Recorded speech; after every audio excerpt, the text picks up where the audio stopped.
Bismillahirrahmanirrahim. Assalamualaikum warahmatullahi wabarakatuh. Marilah kita buka perkuliahan kita dengan baca umul kitab ala hadinya sholih al-fatihah.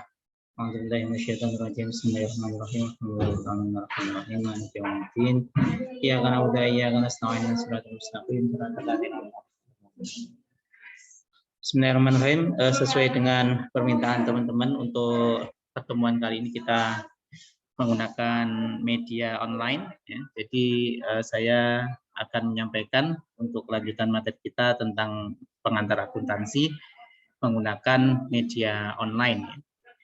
Baik, untuk minggu yang lalu kita sudah belajar membahas tentang jurnal umum ya di dalam akuntansi.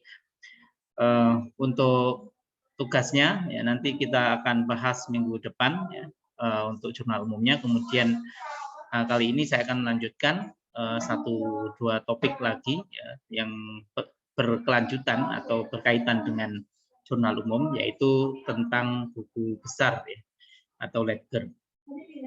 Nah, salah satu tahapan di dalam proses penyusunan laporan keuangan setelah kita melakukan penjurnalan, yaitu memposting atau mencatat ya setiap akun-akun atau rekening di dalam jurnal umum itu ke dalam buku besar.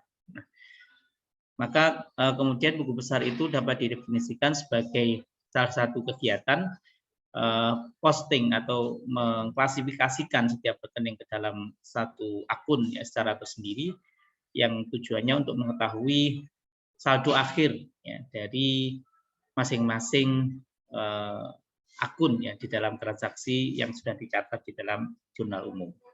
Nah, bentuk buku besar itu seperti ini ya. Kalau ini yang bentuk yang sederhana ya, dalam satu kolom T namanya ya.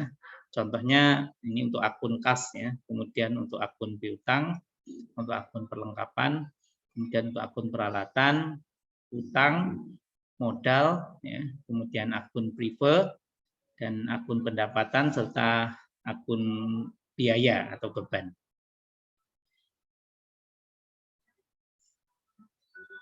Nah, tahapannya ini kalau kita bisa melihat ya, ketika kita sudah melakukan penjurnalan dari setiap transaksi-transaksi yang muncul ya. Contohnya di sini ada satu transaksi yaitu setoran modal awal dari Tuan Raka yang kemarin sudah kita bahas ya. Pencatatan jurnal umumnya adalah di sisi debit adalah kas ya sebesar 500 juta, kemudian di sisi modal kita catat di sisi kredit sebesar 500 juta. Nah, pencatatan di dalam buku besar untuk tahapan selanjutnya seperti salah satu contohnya untuk akun kas ya. Itu kita catat tanggalnya dulu ya, tanggal 1 Januari, kemudian jumlah nominalnya 500 juta. Ya, di sisi debit ya sisi kanan ada 2 sisi kalau yang contohnya ini versi kolom lengkap ya. Nanti kalau di debit berarti di sisi kiri, kalau di kredit di sisi kanan ya, kita catat nomor halamannya jurnal umum halaman pertama, kemudian nomor referensinya untuk kas ini referensi ini merujuk pada buku pedoman pernyataan standar akuntansi keuangan. Ya, untuk kas ini nomor referensinya 111. Secara lebih lengkap nanti bisa dilihat dalam pernyataan standar akuntansi keuangan. Nah, kemudian untuk modal contohnya seperti ini, kita membuat kolom modal ya. Kemudian kita catat di sisi sebelah kanan karena pencatatan jurnalnya di sisi kredit ya. Langsung kita catat 500.000. Keterangan tidak perlu ditulis ya, hanya referensi jurnal umum halaman 1, kemudian nomor referensinya 311. Dan seterusnya begitu, tapi kita untuk lebih simpelnya bisa menggunakan akun atau kolom T seperti tadi untuk masing-masing akun. Ini contoh ya. Pada tanggal 5 Maret 2002, Tuan Rangga menyetorkan uang ke perusahaan sebesar 550 juta. Ini kas bertambah, modal bertambah ya 50 juta. Nah, ini untuk jurnalnya. Ya, ini saya kira sudah bisa dipahami. dan seterusnya begitu ya. Kita lewati saja. Ini masalah jurnal umum kemarin, tapi penekanan saya lebih kepada bagaimana posting ke buku besar. Nah, ini. Jadi dari masing-masing penjurnalan, ya, ini kalau kita posting dengan cara seperti yang sudah saya sampaikan tadi, maka kemudian timbullah ya, di buku besar ini masing-masing akun ya, itu nampak seperti kas, ya, modal, kemudian kendaraan, kemudian hutang dagang, ada beban, ada peralatan, kemudian ada pendapatan, ada piutang, dan termasuk di dalamnya juga hutang.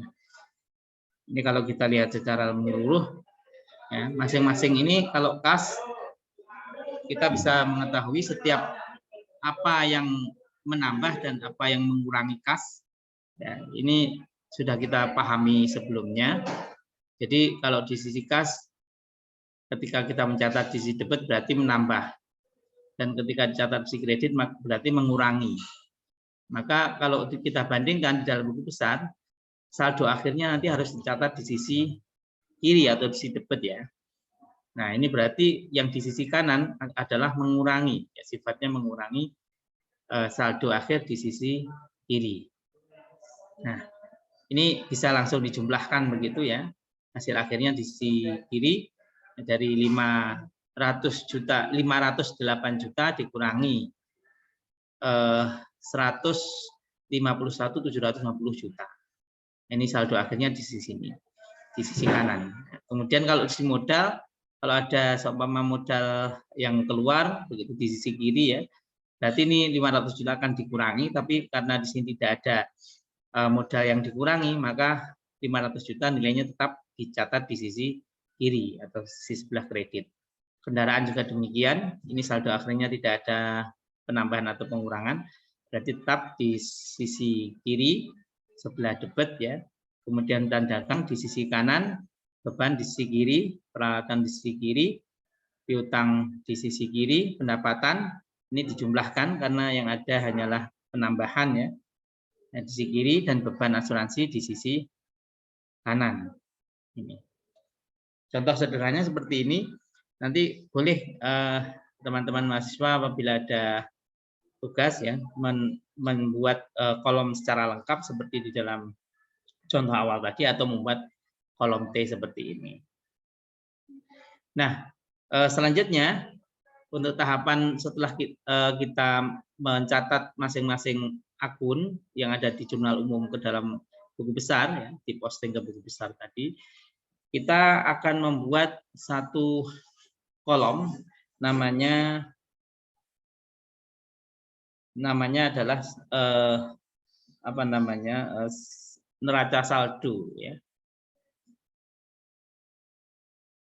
Nah, jadi ini tahapan yang ketiga setelah kita melakukan penjurnalan dan posting buku besar.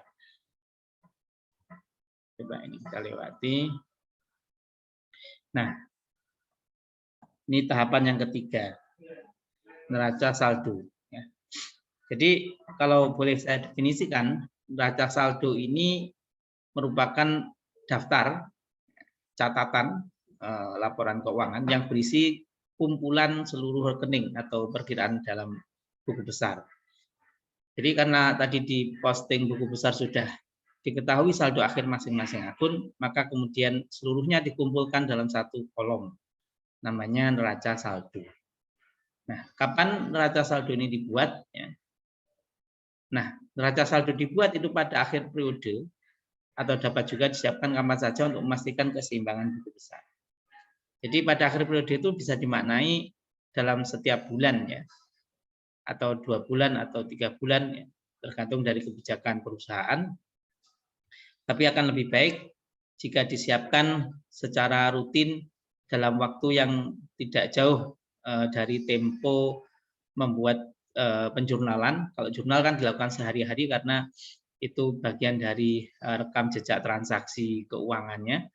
Kemudian posting buku besar juga disiapkan bisa setiap hari atau karena mungkin disiapkan kolomnya tinggal mengisi begitu ya, sehingga akan memudahkan proses selanjutnya dalam penyusunan neraca saldo.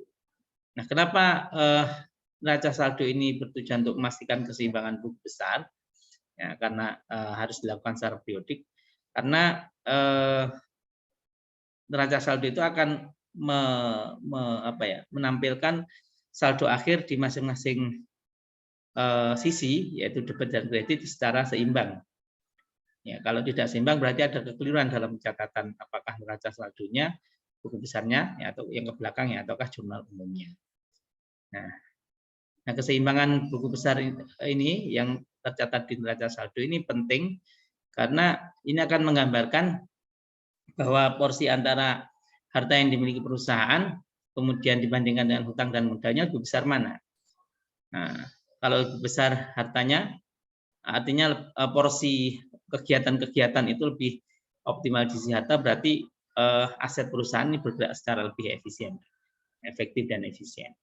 Kalau lebih banyak di sisi hutang dan modalnya, ini yang bisa dipertanyakan. Artinya harta perusahaan ini akan bisa terganggu suatu saat karena mungkin perusahaan lebih banyak menanggung beban hutang daripada aset asli yang mereka miliki.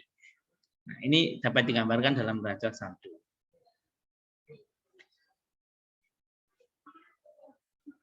Nah, untuk menyiapkan neraca saldo, ya, ini saldo-saldo di setiap akun ini harus ditentukan terlebih dahulu melalui buku besar tadi. Ya.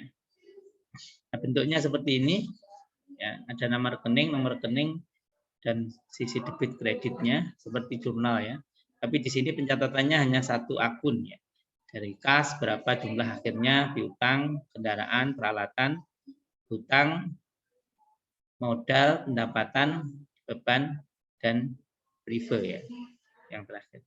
Jadi urut pencatatannya mulai dari komponen di dalam harta seperti kas, piutang, peralatan, kendaraan itu di awal, kemudian dilanjutkan pada sisi hutang.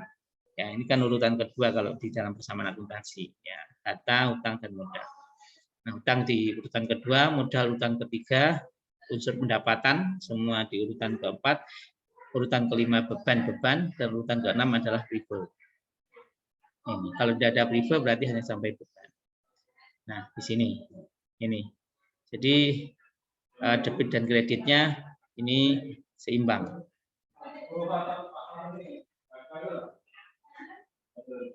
Nah, itu saya kira yang dapat saya sampaikan untuk materi hari ini dan silahkan dilanjutkan untuk tugas berikutnya yaitu menyusun neraca saldo atau menyusun posting buku besar dulu ya dari jurnal yang sudah dibuat kemarin, kemudian dilanjutkan dengan neraca saldo. Ya. Silahkan itu yang bisa dikerjakan untuk PR dan nanti akan kita bahas seluruhnya mulai dari jurnal umumnya, kemudian posting buku besar dan neraca saldonya minggu depan ya. Sekian dari saya, kurang lebihnya mohon maaf. Assalamualaikum warahmatullahi wabarakatuh.